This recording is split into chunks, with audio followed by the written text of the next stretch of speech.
Praise the Lord. हम पढ़ेंगे भजन संहिता 32। क्या ही धन्य है वह जिसका अपराध क्षमा किया गया और जिसका पाप ढांपा गया हो।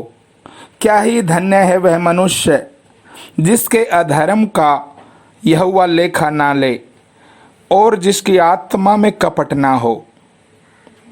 जब मैं चुप रहा तब दिन भर कराहते कराहते मेरी हड्डियां पिघल गई, क्योंकि रात दिन मैं तेरे हाथ के नीचे दबा रहा और मेरी तरावट धूप काल की सी झुर्राहट बनती गई।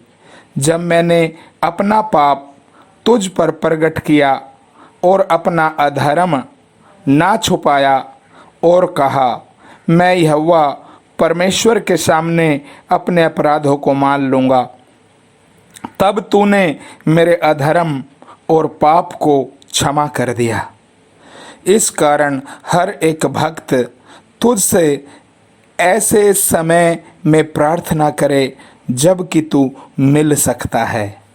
निश्चय जब जल की बड़ी बाढ़ आए तो भी उस भक्त के पास ना पहुँचेगी। तू मेरे छिपने का स्थान है, तू संकट से मेरी रक्षा करेगा। तू मुझे चारों ओर से छुटकारे के गीतों से घेर लेगा। मैं तुझे बुद्धि दूंगा और जिस मार्ग में तुझे चलना होगा उसमें तेरी अगुवाई करूंगा। मैं तुझ पर कृपा दृष्टि रखूंगा और सम्मति दिया करूंगा। तुम घोड़े और खच्चर के समान ना बनो जो समझ नहीं रखते। उनकी उमंग लगाम और रास से रोकनी पड़ती है, नहीं तो वो तेरे वश में नहीं आने के। दुष्ट को तो बहुत पीड़ा होगी, परंतु जो परमेश्वर यहोवा पर भरोसा रखता है वह करुणा से घिरा रहेगा।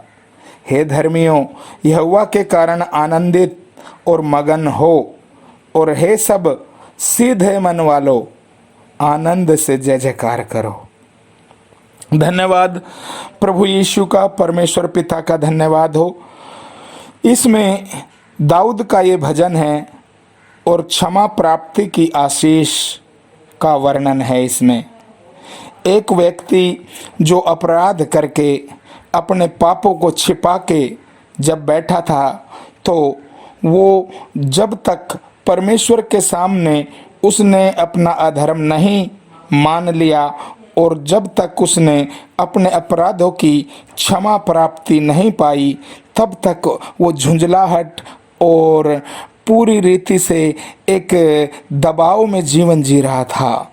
वो रात दिन परमेश्वर के हाथ के नीचे दबा रहा और उसके अंदर जो तरावट थी वो धूप काल की सी झुर्राहट बनती चली गई। ये इस वचन में वर्णन किया गया है जो अभी पढ़ा।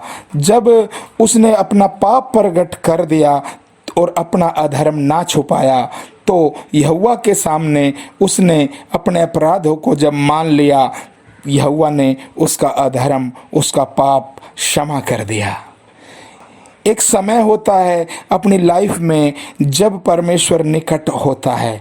उस समय को हमें पूरी रीति से जब हमने खास तौर से जब पाप कर रखे हों और जब कोई अधर्म करके हम परमेश्वर से छिपे बैठे हैं, तो एक समय उस अवस्था में भी परमेश्वर हमारे निकट या तो अपने जन को भेजेगा या अपने वचन को भेजेगा या पवित्र आत्मा किसी पुस्तक से, परमेश्वर की के दासों के द्वारा लिखी गई पुस्तकों से या बाइबल से या किसी ऑडियो से या किसी वीडियो के द्वारा जो परमेश्वर की बाइबल से संबंध रखती है, परमेश्वर बातें करता है। और उस अवस्था में, उस समय जब हम नम्रता के साथ उस समय को हम उपयोग में लाएं और परमेश्वर से दूर ना भागें, वरन अपने आप को ना छिपाएं और परमेश्वर के निकट आएं। इसमें लिखा है, इस कारण हर एक भक्त तुझसे ऐसे समय में प्रार्थना करे जब तू मिल सकता है। परमेश्वर यदि निकट है और उसकी उपस्थिति निकट है, वो मिल सकता है, तो निश्चय एक भक्त जन को उसके निकट आना जरूरी है। जब वो निकट आए और अपने अपराधों को यूँ मान ले, तो परमेश्वर उसको क्षमा करता है और उस क्षमा का अनुभव वो प्राप्त करता है और वो धन्य लोगों में उसकी गिनती होती है। उसका अपराध क्षमा जब होता है तो वो उसके परमेश्वर उसकी आत्मा की निष्कपटता को देखता है। जब हम परमेश्वर के सामने मानते हैं अपने अपराधों को तो हम निष्कपट व्यक्तियों की गिनती में आ जाते हैं। यदि हम कपटता रखते हैं और नहीं मानते अपने पापों को और छिपा के बैठते हैं तो हम तकलीफ में रहते हैं और हम अधर्म के नीचे दबे रहते हैं। और उसके कारण जब हम कपटता, आत्मा की कपटता दिखाई देती है। इसलिए परमेश्वर कहता है कि जब परमेश्वर मिल सकता है तो उस समय का हमें लाभ उठाना चाहिए। हमें दीनता के साथ उसके पास आना चाहिए ताकि हमारे अपराध मिटाए जाएं। जब क्षमा प्राप्ति मिलती है तो परमेश्वर का जन कहता है, तू मेरे छिपने का स्थान है, तू संकट से मेरी रक्षा करेगा, तू मुझे चारों ओर के छुटकारे के गीतों से घेर लेगा। वो आनंदित होता और कहता है परमेश्वर के मैं तुझे बुद्धि दूंगा और जिस मार्ग में तुझे चलना होगा उसमें तेरी अगुवाई करूंगा। तो जब परमेश्वर हमें माफ करता है तो वायदा करता है कि मैं तुझे अगुवाई भी दूंगा। कहता है कि मैं तुझे सम्मति दूंगा, लेकिन उसके साथ साथ कहता है मैं तेरे ऊपर कृपा की दृष्टि रखूंगा, मैं तुझे सम्मति दिया करूंगा। लेकिन एक वार्निंग देता है, चेतावनी देता है कि तुम घोड़े और खच्चर के समान ना बनो। घोड़ा और खच्चर दोनों का स्वभाव अलग अलग है। घोड़ा बिना लगाम के नहीं रुकता और खच्चर बिना रास के आगे नहीं भागता।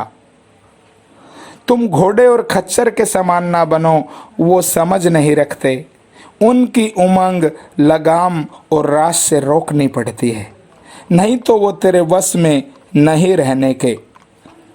इस वचन से हमें ठीक ठीक साफ साफ परमेश्वर समझाते हैं कि कई बार हम ऐसी अभिलाषाओं और इच्छा से भरे होते हैं, कई बार हम अपनी ऐसी मनमानी से भरे होते हैं कि हम घोड़े के समान चलते हैं। जब वो घोड़े के मुंह में लगाम लगाता है तभी वो घोड़ा नियंत्रण में आता है। कई बार खच्चर के समान होते हैं, जिद्दी, और हम अड़े खड़े रहते हैं। तो खच्चर पे वो रास, जो चमड़े के जो बहुत से टुकड़े होते हैं लकड़ी पे बंधे हुए, उसको मारना पड़ता है खच्चर को। जब वो बहुत तेज उसको मारते हैं तब उसके बदन के ऊपर वो तेज लगते हैं, तब वो खसकता है आगे। तो प्रभु कहता है तुम ऐसे मत बनो कि घोड़े और खच्चर की तरह मुझे तुम्हारे साथ व्यवहार करना पड़े। तुम ऐसे मत बनो। कहता है यदि तुम जिद करोगे, हट करोगे, दुष्ट बनोगे, तो यहाँ लिखा है कि दुष्ट को तो बहुत पीड़ा होगी, परंतु जो यहोवा पर भरोसा रखता है वो करुणा से घिरा रहेगा। क्योंकि दुष्टता आदमी के विश्वास को चोरी खत्म कर देती है।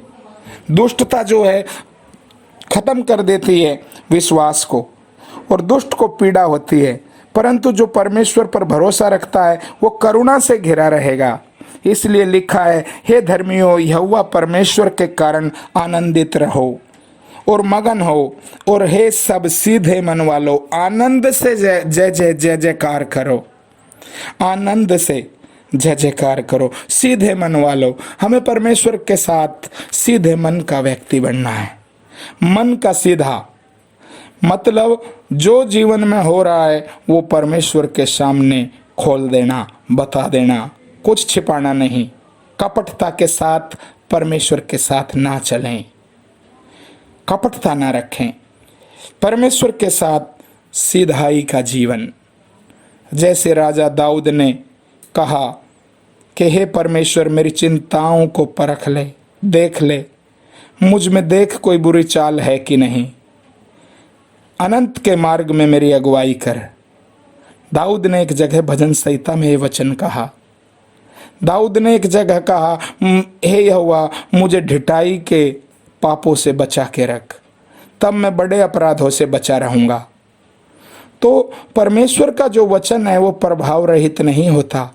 यदि हम परमेश्वर की वाचा और प्रतिज्ञा पर विश्वास करके मन लगाकर प्रार्थना करें तो फिर जिम्मेवारी प्रभु की बनती है। यदि हमारे स्वभाव में कुछ भी कटुता है तो हम उसको मान लें प्रभु के सामने, तो वो उस सारी ढिठाई को, उस कटुता को निकाल सकता है हमारे जीवन से। हमारे पापों को वो क्षमा करेगा। वो ऐसा पिता है जो अपने बालकों पे दया करता है। वो उनके आसपास निकट आता है कि हम पापों से मन फिराएं, पश्चाताप करें, क्षमा करें, क्षमा पाएं और क्षमा करें। जब हम नम्र होकर उसके चरणों में आते हैं तो वो माफ़ करते हैं। परमेश्वर यहोवा हमें माफ़ करता है और हमारा मन भी उसके सामने सीधा रहे तो वो कहता है, मैं तुझ पर कृपा दृष्टि रखूंगा, मैं तुम्हें सम्मति दिया करूंगा, मैं तुझे बुद्धि दूंगा, जिस मार्ग में तुझे चलना होगा उस मार्ग में तेरा मार्गदर्शन, अगुवाई करूंगा। ये परमेश्वर का वचन है। परमेश्वर आशीष दे आप सब सुनने वालों को। मेरे साथ प्रार्थना करें। मैं प्रार्थना करता हूँ कि प्रभु यीशु इस ऑडियो को जितने लोग सुन रहे हैं, इनके मनों में पिता परमेश्वर बहुत बार परमेश्वर दुख के कारण शैतान ने पीड़ा दी, कष्ट दिया। कई बार ये धीरज हार गए, कई बार पिता परमेश्वर धीरज खो बैठे, कई बार परमेश्वर अपनी छोटी छोटी गलतियों को नज़रअंदाज करते रहे, कई बार परमेश्वर ये पश्चाताप इन्होंने नहीं किया, कई बार इन्होंने अपनी भूल चूक और गलतियों को आपके सामने स्वीकार नहीं किया, कई बार पिता परमेश्वर शैतान ने इनको बहकाया और भटकाया। इन पर दया कर प्रभु। हे प्रिय यीशु, इन पर अपनी करुणा से परमेश्वर तू इनके निकट जाकर इनका उद्धार कर, पश्चाताप की आत्मा दे, मन फिराव की शक्ति दे। हे प्रभु परमेश्वर तू संकट में सहज से मिलने वाला परमेश्वर है। हे परमेश्वर यहोवा दया कर परमेश्वर। ओ परमेश्वर तू इनका छिपने का स्थान बन जा, संकट में इनकी रक्षा करने वाला परमेश्वर बनकर इनके निकट रहे और प्रभु चारों ओर से छुटकारे के गीतों से इन्हें घेर ले प्रभु।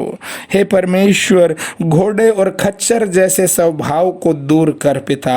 ओ परमेश्वर निष्कपट हृदय से ये आपके साथ चलें प्रभु। और परमेश्वर पिता ये सिधाई से सीधे सीधे मन वाले व्यक्ति बनकर आनंद से प्रभु तेरी जय जयकार करते रहें प्रभु। परमेश्वर पिता दया कर पिता, हम सब पर दया कर प्रभु। अपनी करुणा से हमारे अपराधों को मिटा दे। और परमेश्वर पिता, ओ परमेश्वर इनके करहाने को देख पिता। और परमेश्वर जो तेरे हाथ के नीचे दबे रहते हैं, और परमेश्वर इस कारण क्योंकि अपने अपराधों को छिपा के रखा, लेकिन प्रभु तू दया कर। अब से प्रभु जी आप इन पर दया कर। और परमेश्वर आप इनको दिखा और बता प्रभु किन बातों से इनको मन फिराना है, किन बातों के कारण परमेश्वर इन्होंने पश्चाताप करना है, उन बातों को दिखा दे। वो इनके जीवन की चाल ये नहीं जानते, इन पे दया कर प्रभु। इनका चलना, इनका जीवन में की सारी गड़बड़ियों को प्रभु जी आप हटा दे इनके अंदर से प्रभु। इन पर करुणा कर, दया कर। अपने अनुग्रह से, अपनी महिमा के बड़े धन अनुसार प्रभु तरस खाकर प्रभु इनको छुटकारा दे। इनको परमेश्वर अपनी पवित्र आत्मा भेजकर इनके बंधनों से इन्हें छोड़ा प्रभु, आज़ादी दे प्रभु। और परमेश्वर इनको नम्र आत्मा दे प्रभु, सत्य का आत्मा दे और अपनी पवित्र आत्मा इनके ऊपर भेज प्रभु। और परमेश्वर सारे बंधनों से आज़ाद कर प्रभु। विश्वास में बढ़ा प्रभु, शांति दे इनको, तसल्ली दे इनकी आत्मा में, इनको सुख शांति से परमेश्वर तू ही परमेश्वर भर इनको प्रभु। तेरे वचन में लिखा तेरे दाहिने हाथ में सुख सर्वदा बना रहता है। प्रभु इनमें इनकी आत्माओं में परमेश्वर पिता जीवन को भेज पिता प्रभु। ओ इनके अंदर से कठोरता को हटा, इनकी आंखें प्रभु आपकी ओर लगे, या आपसे दूर ना भागें, भटके ना प्रभु, शैतान इनको भटकाने ना पाए, दूर ना जाएं प्रभु आपसे। आपकी उपस्थिति के निकट ये बने रहें, आप में बने रहें, आपकी सच्चाई में बने रहें। प्रभु यीशु के महान पवित्र नाम में पिता अपने लहू के बाड़े के अंदर इनको कर ले और प्रभु दुष्ट के हाथ से छुड़ा ले, प्रभु छुटकारा दे, यीशु मसीह के नाम में आमीन।